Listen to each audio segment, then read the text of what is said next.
Big breaking news, Nabanna থেকে মমতা ব্যানার্জির ঘোষণা, রাজ্যে এবার হোমগার্ড নিয়োগ করতে চলেছে আমাদের রাজ্য সরকার।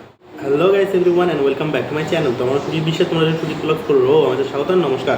আশা করি তোমরা সবাই খুব ভালো আছো আর আমি খুব ভালো আছি। আজকের ভিডিওটা হতে চলেছে অনেক ইন্টারেস্টিং, কারণ কি, রাজ্যে হোমগার্ড নিয়োগ 2025 বিজ্ঞপ্তি প্রকাশিত হলো। জেনে নিন বয়সীমা আর কতগুলো পদ আছে, শূন্য পদ। তো সেটাই আপনাদের সাথে আজকে বিস্তারিতভাবে আলোচনা করবো। আর আমার চ্যানেলকে সাবস্ক্রাইব করতে সাবস্ক্রাইব আর বেল আইকনে প্রেস করুন। চলুন বেশি কথা না বলে চলে যাবে টিভি স্ক্রিন। গাইস, আমি আছি এখন টিভি স্ক্রিন সামনে। তো রাজ্যে হোমগার্ড নিয়োগ 2025 বিজ্ঞপ্তি প্রকাশিত। জেনে নিন আবেদন পদ্ধতি, বয়সীমা, বেতন, মোট শূন্য পদ সহ বিস্তারিত। প্রকাশিত হলো হোমগার্ড নিয়োগ বিজ্ঞপ্তি 2025। গোটা রাজ্যে যে কোনো জেলা থেকে ছেলে মেয়ে সকলে হোমগার্ড পদে চাকরি আবেদন করতে পারবেন। এছাড়া সিভিক ভলেন্টিয়ারদের জন্য দেওয়া হয়েছে আলাদা ভ্যাকান্সি। সব মিলিয়ে এই হোমগার্ড নিয়োগ বিজ্ঞপ্তিটা চাকরি প্রার্থীদের জন্য একটি সুবর্ণ সুযোগ। Home guard recruitment 2025 details. দীর্ঘদিন পর নবান্ন থেকে হোমগার্ড নিয়োগের ছাড়পত্র দেওয়া হয়েছে এবং সেই ছাড়পত্র লালবাজারে পৌঁছে গিয়েছে। এবার লালবাজার পুলিশ কমিশনার মনোজ ভার্মা একটি রিক্রুটমেন্ট কমিটি গঠন করবেন। নিয়োগের সব দায়িত্ব এই কমিটির হাতে থাকবে। Home guard recruitment 2025 home guard job vacancy. পদের নাম হলো হোমগার্ড আর শূন্য পদ হলো 500টি। এর মধ্যে 10% সিভিকদের জন্য সংরক্ষণ রয়েছে। নিয়োগের রিসেন্ট কলকাতা পুলিশের বিভিন্ন থানাতে।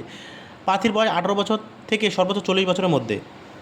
শিক্ষাগত যোগ্যতা, চাকরি প্রার্থীদের ন্যূনতম মাধ্যমিক পাস হতে হবে, অর্থাৎ যারা মাধ্যমিক পাস করে বিভিন্ন সরকারি চাকরি খোঁজ করছে তারা অবশ্যই এখানে আবেদন করতে পারবেন। নিয়োগ পদ্ধতি, নিয়োগ হবে 3টি বাছাই পদ্ধতির মাধ্যমে।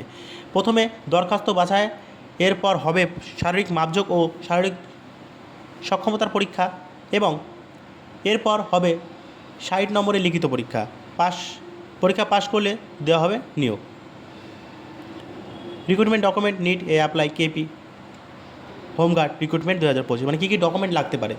জন্মপ্রমাণপত্র, পরিচয়পত্র যথা আধার কার্ড, ভোটার কার্ড, রঙিন পাসপোর্ট সাইজের ফটো, আবেদনকারীর স্বাক্ষর, আর মাধ্যমিক অ্যাডমিট কার্ড, মাধ্যমিকের মার্কশিট, বায়োডাটা।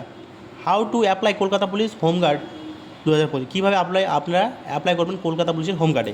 আবেদন করতে ইচ্ছুক হলে যোগাযোগ প্রার্থী অনলাইন এর মাধ্যমে আবেদন করতে হবে। অফিসিয়াল ওয়েবসাইটের এই লিঙ্ক খুবই শীঘ্রই জানানো হবে। প্রতিনিয়ত নতুন আপডেট জানতে টেলিগ্রামে জয়েন করুন। ঠিক আছে? তো তারপর দেখুন কলকাতা পুলিশের হোমগার্ড নিয়োগ কেন নতুন শূন্যপদ। জানা যাচ্ছে নরেন্দ্রপুর থানা ভেঙে 2টি নতুন থানা গঠন করা হবে। মূলত সেই কথা মাথায় রেখে নতুন নিয়োগের ছাড়পত্র দিয়েছে নবান্ন। কত নম্বর পেলে কলকাতা পুলিশে হোমগার্ড পদে পাশ করানো হবে? অবজেক্টিভ মাল্টিপল চয়েস প্রশ্ন হবে, 60 নম্বরের লিখিত পরীক্ষা। কত নম্বর পেলে পাশ হবে সেটা কোনো ঘোষণা হয়নি। নিয়োগ কমিটি এই সিদ্ধান্ত নেই, সেটা পরে জানানো হবে, তাই পড়তেও এই পেজে চোখ রাখুন। কলকাতা পুলিশ হোমগার্ড নিয়োগ 2025 সিভিকদের জন্য শূন্যপদ কত?